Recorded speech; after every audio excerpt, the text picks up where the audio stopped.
ஜூலை மாதம் 28ஆம் தேதி பொது காலத்தின் 17ஆம் வாரம் ஞாயிற்றுக்கிழமை. முதல் வாசகம். அரசர்கள் 2ஆம் நூலிலிருந்து வாசகம். அதிகாரம் 4, இறை வார்த்தைகள் 42 முதல் 44 முடிய. அந்நாட்களில் பாகால் சாலிசாவைச் சார்ந்த ஒரு மனிதர் புது தானியத்தில் செய்யப்பட்ட 20 வார்கோதுமை அப்பங்களையும் தம் கோணிப்பையில் முற்றிய தானிய கதிர்களையும் கடவுளின் அடியவரிடம் கொண்டு வந்தார். எலிசா, மக்களுக்கு உண்ணக்கொடு என்றார். அவருடைய பணியாளன், இந்த 100 பேருக்கு இதை நான் எப்படி பரிமாறுவேன் என்றான். அவரோ, இவற்றை இம்மக்களுக்கு உண்ணக்கொடு, ஏனெனில் உண்ட பின்னும் மீதி இருக்கும் என்று ஆண்டவர் கூறுகிறார் என்றார். அவ்வாறே அவன் அவர்களுக்கு பரிமாற அவர்கள் உண்டனர். ஆண்டவரது வாக்கின்படி மீதியும் இருந்தது. இது ஆண்டவர் வழங்கும் அருள்வாக்கு. இறைவா, உமக்கு நன்றி.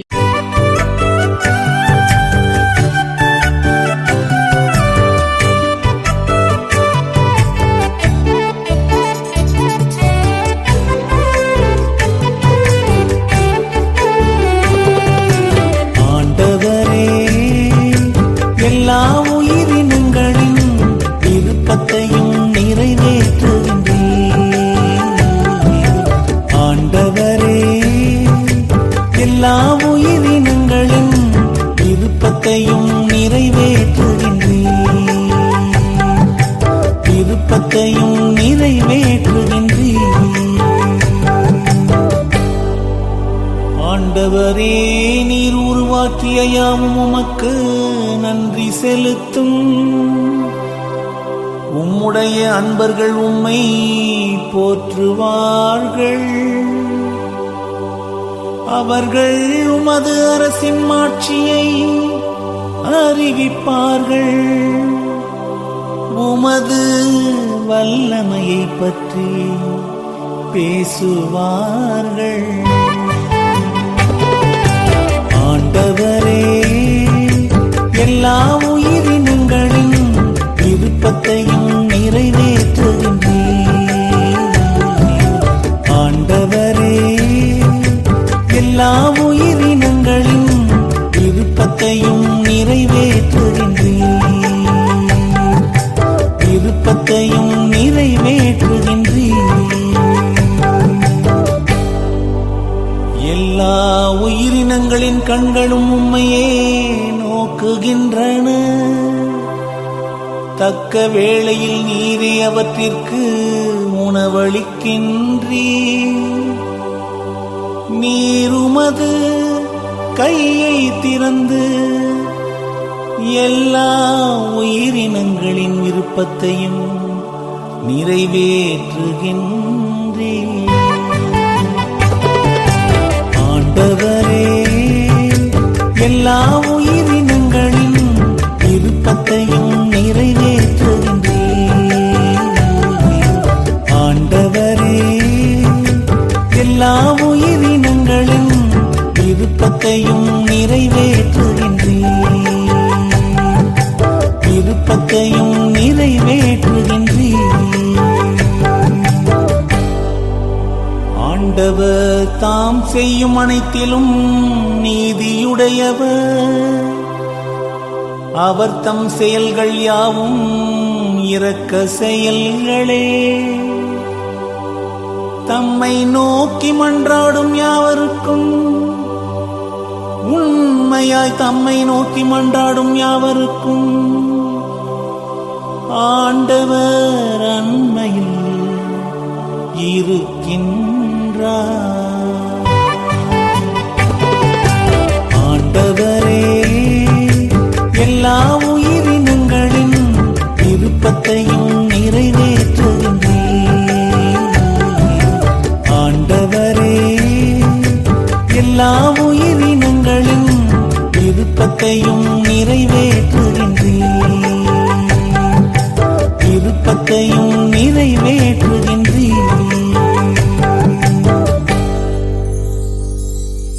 இரண்டாம் வாசகம். புனித சின்னப்பர் எபேசியருக்கு எழுதிய திருமுகத்திலிருந்து வாசகம். அதிகாரம் 4, இறைவசனங்கள் 1 முதல் 6 முடிய. சகோதரர் சகோதரிகளே, ஆண்டவர் பொருட்டு கைதியாக இருக்கும் நான் உங்களை கெஞ்சி கேட்கிறேன். நீங்கள் பெற்றுக்கொண்ட அழைப்புக்கு ஏற்ப வாழுங்கள். முழு மன தாழ்மையோடும் கனிவோடும் பொறுமையோடும் ஒருவரை ஒருவர் அன்புடன் தாங்கி அமைதியுடன் இணைந்து வாழ்ந்து தூய ஆவி அருளும் ஒருமைப்பாட்டை காத்துக்கொள்ள முழு முயற்சி செய்யுங்கள். நீங்கள் ஒரே எதிர்நோக்கு கொண்டு வாழ அழைக்கப்பட்டிருக்கிறீர்கள். ஒரே எதிர்நோக்கு இருப்பது போல உடலும் ஒன்றே, தூய ஆவியும் ஒன்றே. அவ்வாறே ஆண்டவர் ஒருவரே. நாம் கொண்டுள்ள நம்பிக்கை ஒன்றே, திருமுழுக்கு ஒன்றே. எல்லோருக்கும் கடவுளும் தந்தையுமானவர் ஒருவரே. அவர் எல்லோருக்கும் மேலானவர், எல்லோர் மூலமாகவும் செயலாற்றுபவர், எல்லோருக்குள்ளும் இருப்பவர். ஆண்டவரின் அருள்வாக்கு. இறைவா, உமக்கு நன்றி. நற்செய்தி வாசகம். ஜோவான் எழுதிய தூய நற்செய்தியிலிருந்து வாசகம். அதிகாரம் 6, வசனங்கள் 1-15 வரை. அக்காலத்தில் இயேசு கலிலேய கடலை கடந்து மறுகரைக்கு சென்றார். அதற்கு திபேரிய கடல் என்றும் பெயர் உண்டு. உடல் நலமற்றோருக்கு அவர் செய்து வந்த அரும் அடையாளங்களை கண்டு மக்கள் பெருந்திரளாய் அவரை பின்தொடர்ந்தனர். இயேசு மலைமேல் ஏறி தம் சீடரோடு அமர்ந்தார். யூதருடைய பாஸ்கா விழா அண்மையில் நிகழவிருந்தது. இயேசு நிமிர்ந்து பார்த்து மக்கள் பெருந்திரளாய் அவரிடம் வருவதைக் கண்டு, இவர்கள் உண்பதற்கு நாம் எங்கிருந்து அப்பம் வாங்கலாம் என்று பிலிப்பிடம் கேட்டார். தாம் செய்ய போவதை அறிந்திருந்தும் அவரை சோதிப்பதற்காகவே இக்கேள்வியை கேட்டார். பிலிப்பு மறுமொழியாக, 200 தெனாரியத்திற்கு அப்பம் வாங்கினாலும் ஆளுக்கு ஒரு சிறு துண்டு கிடைக்காதே என்றார். அவருடைய சீடருள் ஒருவரும் சீமோன் பேதுருவின் சகோதரருமான அந்திரேயா, இங்கே சிறுவன் ஒருவன் இருக்கின்றான். அவனிடம் 5 வாற்கோதுமை அப்பங்களும் 2 மீன்களும் உள்ளன. ஆனால் இத்தனை பேருக்கு இவை எப்படி போதும் என்றார். இயேசு, மக்களை அமரச் செய்யுங்கள் என்றார். அப்பகுதி முழுவதும் புல்தரையாயிருந்தது. அமர்ந்திருந்த ஆண்களின் எண்ணிக்கை ஏறக்குறைய 5000. இயேசு அப்பங்களை எடுத்து கடவுளுக்கு நன்றி செலுத்தி அமர்ந்திருந்தோருக்கு கொடுத்தார். அவ்வாறே மீன்களையும் பகிர்ந்தளித்தார். அவர்களுக்கு வேண்டிய மட்டும் கிடைத்தது. அவர்கள் வயிறார உண்டபின், ஒன்றும் வீணாகாதபடி எஞ்சிய துண்டுகளை சேர்த்து வையுங்கள் என்று தம் சீடரிடம் கூறினார். மக்கள் உண்டபின் 5 வாற்கோதுமை அப்பங்களில் இருந்து எஞ்சிய துண்டுகளை சேர்த்து சீடர்கள் 12 கூடைகளில் நிரப்பினார்கள். இயேசு செய்த இந்த அரும் அடையாளத்தை கண்ட மக்கள், உலகிற்கு வரவிருந்த இறைவாக்கினர் உண்மையில் இவரே என்றார்கள். அவர்கள் வந்து தம்மை பிடித்து கொண்டு போய் அரசராக்கப் போகிறார்கள் என்பதை உணர்ந்து இயேசு மீண்டும் தனியாய் மலைக்கு சென்றார். இது ஆண்டவரின் அருள்வாக்கு. கிறிஸ்துவே, உமக்கு புகழ். அன்புக்குரியவர்களே, ஒவ்வொரு மனிதரின் வாழ்விலும் செல்வங்களும் வளங்களும் உண்டு. இந்த செல்வங்களையும் வளங்களையும் நாம் நமது மகிழ்ச்சிக்காகவும் வளர்ச்சிக்காகவும் மட்டும் பயன்படுத்தலாம், அல்லது மற்றவர்களுக்காகவும் பயன்படுத்தலாம். நம்மில் பலர் தங்களுக்காகவே தங்களது வளங்களை பயன்படுத்துகின்ற சூழ்நிலையில், ஒரு சிலர் மட்டும் தங்களை தாண்டி சிந்தித்து பிறருக்காக தங்களது வளங்களை பயன்படுத்துகின்றனர். அப்படிப்பட்ட 2 நபர்களை இன்றைய வாசகங்களில் நாம் சந்திக்கின்றோம். பாகால் சாலிசாவை சார்ந்த ஒரு மனிதர் புது தானியத்தில் செய்யப்பட்ட 20 வாற்கோதுமை அப்பங்களையும் தம் கோணிப்பையில் முற்றிய தானிய கதிர்களையும் கடவுளின் அடியவரான எலிசாவிடம் கொண்டு வந்து கொடுத்ததாக முதல் வாசகத்தில் நாம் வாசிக்கின்றோம்.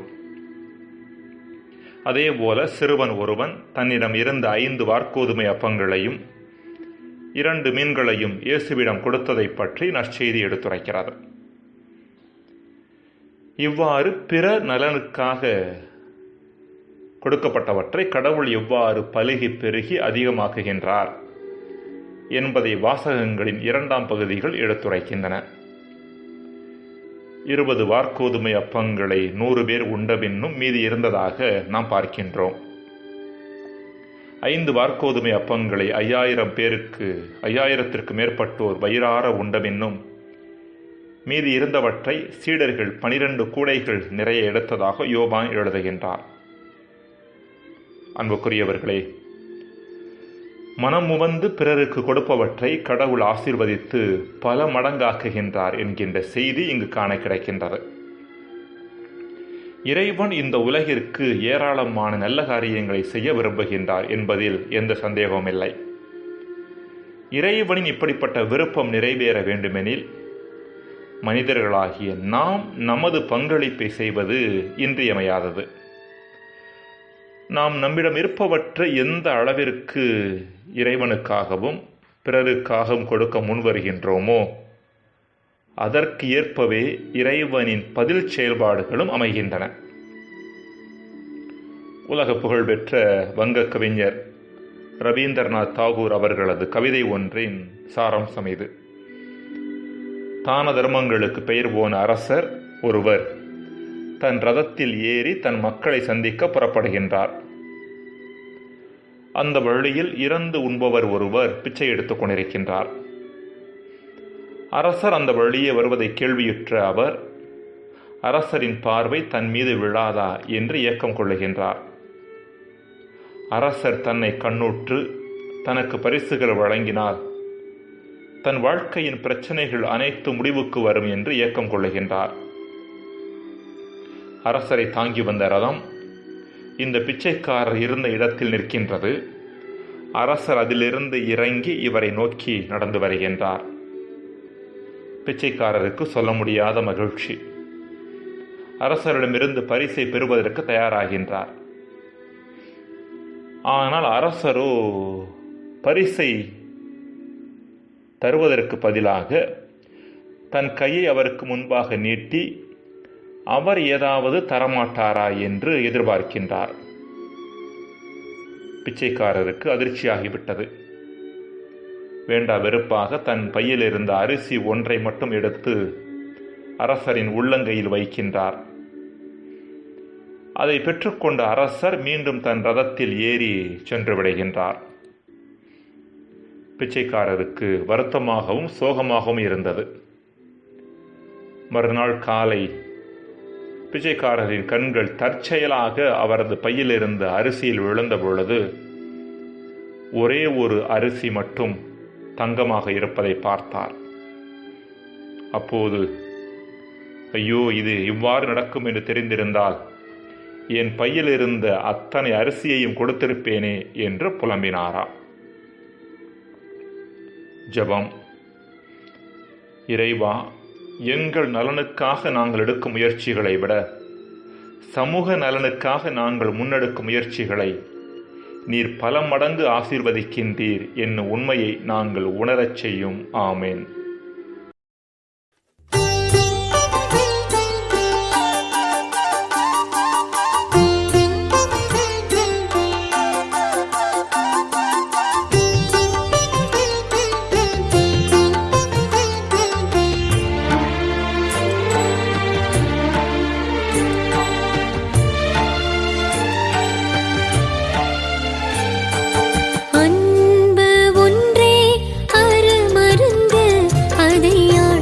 படைக்க நீ அருந்து, அன்பு ஒன்றே அருமருந்து, அதை ஆண்டவன் படைக்க நீ அருந்து, இதை என் நினைவாகச் செய்க.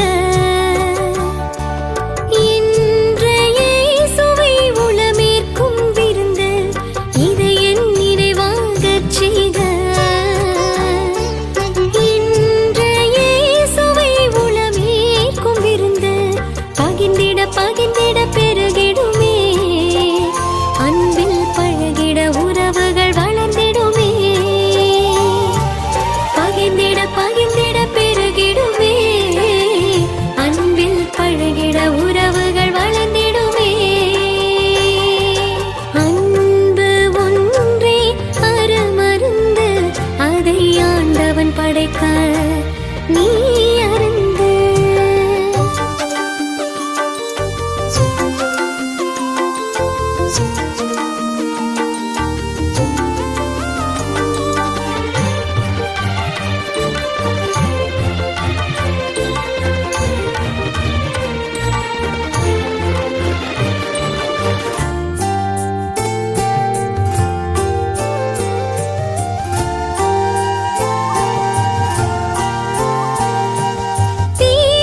படைக்க நீ